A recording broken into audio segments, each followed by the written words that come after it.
Hello candidates, welcome to online GK desk. और आज के वीडियो में दोस्तों हम जीव विज्ञान से संबंधित ऐसे 50 महत्वपूर्ण प्रश्न लाए हैं जो कि आगामी परीक्षाओं के लिए आपके लिए बहुत ही इंपॉर्टेंट सिद्ध होंगे दोस्तों। चूँकि रीट की परीक्षाएं नज़दीक हैं और जो विज्ञान गणित विषय के हमारे अभ्यर्थी दोस्त हैं उनके लिए ये बहुत ही इंपॉर्टेंट सिद्ध होगा। तो without any delay let's start the video. पहला प्रश्न है दोस्तों, जीव विज्ञान का पिता किसे कहा जाता है? तो दोस्तों अरस्तु को जो है जीव विज्ञान का पिता कहा जाता है। हमारे शरीर में लार किसके पाचन में मदद करता है? तो दोस्तों लार जो है बेसिकली स्टार्च के पाचन में मदद करता है। ग्रीन हाउस प्रभाव के लिए सर्वाधिक उत्तरदायी गैस कौन सी है?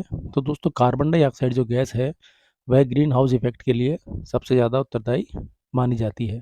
अगला है दोस्तों, जल में घुलनशील विटामिन कौन सी है? तो दोस्तों विटामिन बी और विटामिन सी ऐसे विटामिन हैं जो कि जल में घुलनशील होते हैं। मानव शरीर में किसकी कमी के कारण अरक्तता रोग होता है? तो दोस्तों अरक्तता जो रोग होता है खून की कमी या जिसे हम एनीमिया भी कहते हैं। तो दोस्तों हीमोग्लोबिन जब बॉडी में शरीर में कम हो जाता है तो खून में रक्ताल्पता की स्थिति हो जाती है दोस्तों शरीर में। चलते हैं आगे।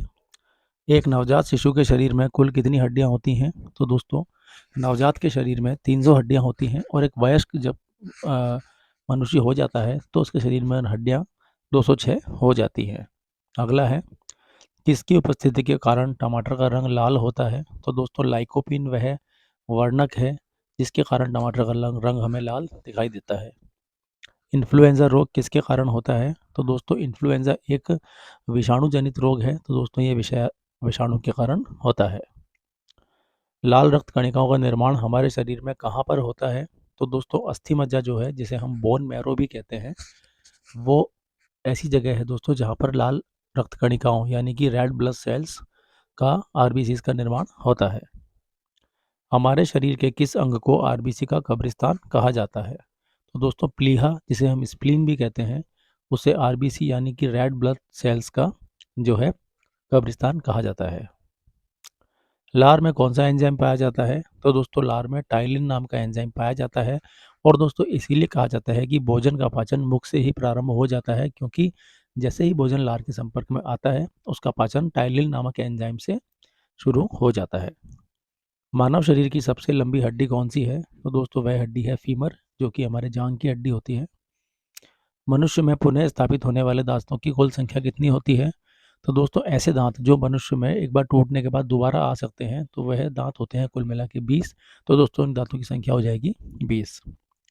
रक्त में पाई जाने वाली धातु कौन सी है? तो दोस्तों जो धातु लोहा ऐसी धातु है आयरन जो कि रक्त में उपस्थित होती है। हमारे शरीर में पाचन के परिणाम स्वरूप प्रोटीन किस में बदल जाता है? तो दोस्तों पाचन के बाद प्रोटीन का परिवर्तन अमीनो एसिड्स में हो जाता है। मूत्र का हल्का पीला रंग किसकी उपस्थिति के कारण होता है? तो दोस्तों यूरोक्रोम वर्णक की उपस्थिति के कारण मूत्र का रंग हल्का पीला दिखाई देता है।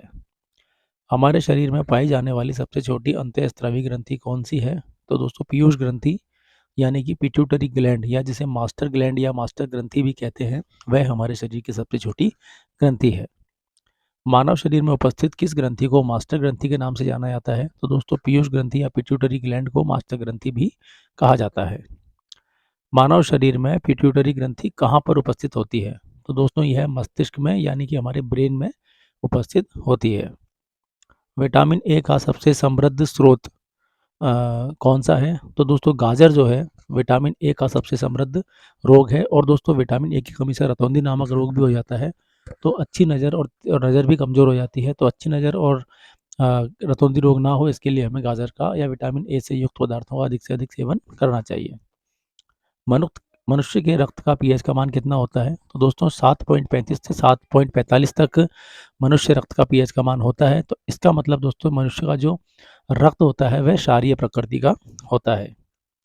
मानव शरीर की सबसे बड़ी अंतःस्रावी ग्रंथि का नाम क्या है? तो दोस्तों थायराइड ग्रंथि वह है जो मानव शरीर की सबसे बड़ी अंतःस्रावी ग्रंथि है।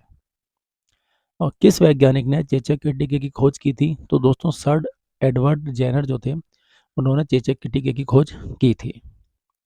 फूलों के अध्ययन को क्या कहा जाता है? तो दोस्तों फूलों का अध्ययन एंथोलॉजी कहलाता है।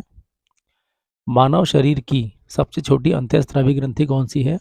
पीयूष ग्रंथि, पिट्यूटरी ग्लैंड या मास्टर ग्रंथि। और दोस्तों सबसे बड़ी ग्रंथि है थायराइड ग्रंथि। अंत्यस्त्रावी ग्रंथि की बात हो रही है दोस्तों। गुणसूत्र में क्या उपस्थित होता है? डीएनए और प्रोटीन दोनों चीज़ें दोस्तों गुणसूत्र में उपस्थित होती हैं। प्रकाश संश्लेषण के लिए कौन सी गैस आवश्यक है? तो दोस्तों कार्बन डाइऑक्साइड वह गैस है जो कि प्रकाश संश्लेषण के लिए अति आवश्यक है। मनुष्य की खोपड़ी में कुल कितनी हड्डियां होती हैं? तो दोस्तों जो मनुष्य की खोपड़ी या स्कल जिसे हम कहते हैं, उसमें कुल मिला के 8 अस्थियां होती हैं, यानी कि मनुष्य की खोपड़ी 8 हड्डियों से मिलकर बनी होती है। मानव शरीर में खून के शुद्धिकरण की प्रक्रिया को क्या कहा जाता है? तो दोस्तों यह प्रक्रिया डायलिसिस कहलाती है। श्वेत रक्त कणिकाओं का मुख्य कार्य क्या है? रोग प्रतिरोधक क्षमता को बढ़ाना, यानी कि इम्यूनिटी को बूस्ट करना, जिससे कि हम बार बार बीमार ना हो और बीमारियों से लड़ने की क्षमता हमारे में रहे, जल्दी से बीमार ना हो जाए हम किसी भी वायरस या बैक्टीरिया के संपर्क में आने पर। हमारे शरीर को के संतुलन को नियंत्रित करने के लिए हमारे मस्तिष्क का कौन सा हिस्सा जिम्मेदार है? तो दोस्तों सेरिबेलम जो है वो वह हिस्सा है जो कि हमारे शरीर के संतुलन को नियंत्रित करता है। मानव शरीर में कुल कितने कक्ष होते हैं? तो दोस्तों कुल मिला के 4 कक्ष मानव के हृदय में होते हैं। किस रक्त समूह को सर्वदाता रक्त समूह कहा जाता है? तो दोस्तों रक्त समूह ओ जो होता है वह सार्वत्रिक दाता होता है। उसका ब्लड किसी भी वर्ग रुधिर वर्ग के व्यक्ति को दिया जा सकता है, यानी कि ओ ब्लड ग्रुप वाला व्यक्ति यूनिवर्सल डोनर यानी सार्वत्रिक दाता होता है। किस तत्व की उपस्थिति के कारण गाय के दूध का रंग हल्का सा पीला होता है? तो दोस्तों कैरोटीन जो नामक तत्व होता है वह उपस्थित होने के कारण गाय के दूध का रंग हल्का सा पीला हो जाता है। कुनैन नामक औषधि का प्रयोग किस रोग के इलाज के लिए किया जाता है? तो दोस्तों मलेरिया रोग के इलाज के लिए कुनैन नाम की औषधि यूज की जाती है। किसे कोशिका की आत्महत्या की थैली कहा जाता है? तो दोस्तों लाइसोसोम को आत्महत्या की थैलियां या आत्मघाती थैलियां भी कहा जाता है। कौन सा हार्मोन हमारे हृदय की गति को उत्तेजित करता है? थायरॉक्सिन हार्मोन वह है दोस्तों जो हृदय की गति को बढ़ा देता है। मानव शरीर में पीनियल ग्रंथि कहाँ पर स्थित होती है?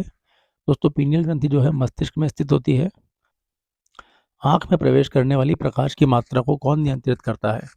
तो दोस्तों आइरिस जो होता है, आंख की पुतली जिसे हम कहते हैं हिंदी में, वह आंख में प्रवेश करने वाले प्रकाश की मात्रा को नियंत्रित करती है। आनुवांशिक संकेतों व लक्षणों का एक पीढ़ी से दूसरी पीढ़ी तक स्थानांतरण किसके द्वारा होता है? तो दोस्तों डीएनए वह इकाई है, वह वाहक इकाई है जिसके द्वारा आनुवांशिकी संदेश और लक्षणों का एक पीढ़ी से दूसरी पीढ़ी में स्थानांतरण होता है। न्यूरॉन मानव शरीर के किस तंत्र का भाग है? तो दोस्तों न्यूरॉन्स जो हैं तंत्र का यानी नर्वस सिस्टम का एक भाग है।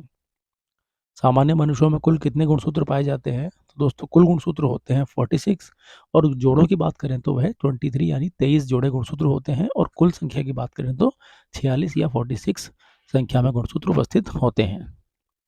मानव शरीर की सबसे बड़ी मिश्रित ग्रंथि कौन सी है? तो दोस्तों अग्नाशय यानी कि पैंक्रियाटिक या पेनक्रियाज वह ग्रंथि है जो सबसे बड़ी मिश्रित ग्रंथि है। मानव शरीर की कौन सी ग्रंथि सेक्स हार्मोन के लिए उत्तरदायी है? तो दोस्तों अधिवृक्क ग्रंथि जो कि एड्रिनल ग्लैंड जिसे हम कहते हैं वह सेक्स हार्मोन्स के लिए उत्तरदायी होती है।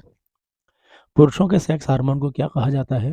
तो दोस्तों पुरुषों के जो सेक्स हार्मोन है वो टेस्टोस्टेरोन्स कहलाते हैं। किस तत्व की कमी से घेंघा रोग हो जाता है? तो दोस्तों भोजन में अगर आयोडीन की कमी हो जाए और आयोडीन का सेवन ना करें हम और शरीर में भी कमी हो जाए तो घेंघा नामक रोग हो जाता है। इसमें गला दोस्तों बहुत बड़ा सूज करके हो जाता है। मानव शरीर की सबसे बड़ी ग्रंथि कौन सी है? वह है यकृत या लीवर। रक्त समूह की खोज किस वैज्ञानिक ने की थी? कार्ल लैंड स्टीनर जो थे दोस्तों उन्होंने रक्त समूहों की या ब्लड ग्रुप्स की खोज की थी। रक्त दाब मापने के लिए किस यंत्र का प्रयोग किया जाता है? उसे कहते हैं दोस्तों स्फिग्नोमैनोमीटर। मानव शरीर में पित्त का निर्माण कहाँ पर होता है? तो दोस्तों मानव शरीर में पित्त का निर्माण यकृत में होता है। तो उम्मीद करते हैं दोस्तों आज का वीडियो आपको अच्छा लगा होगा, और वीडियो अच्छा लगा हो तो लाइक करके शेयर करके एक अच्छा सा कमेंट कर दीजिएगा, और चैनल पर पहली बार हैं तो चैनल को सब्सक्राइब करके बेल वाले आइकन को ऑल पर सेलेक्ट कर दीजिए, जिससे डेली आने वाले वीडियोस का नोटिफिकेशन आपको सबसे पहले मिल सके। तो मिलते हैं एक ऐसे ही नए वीडियो के साथ, तब तक के लिए keep motivated, be positive. Thank you very much.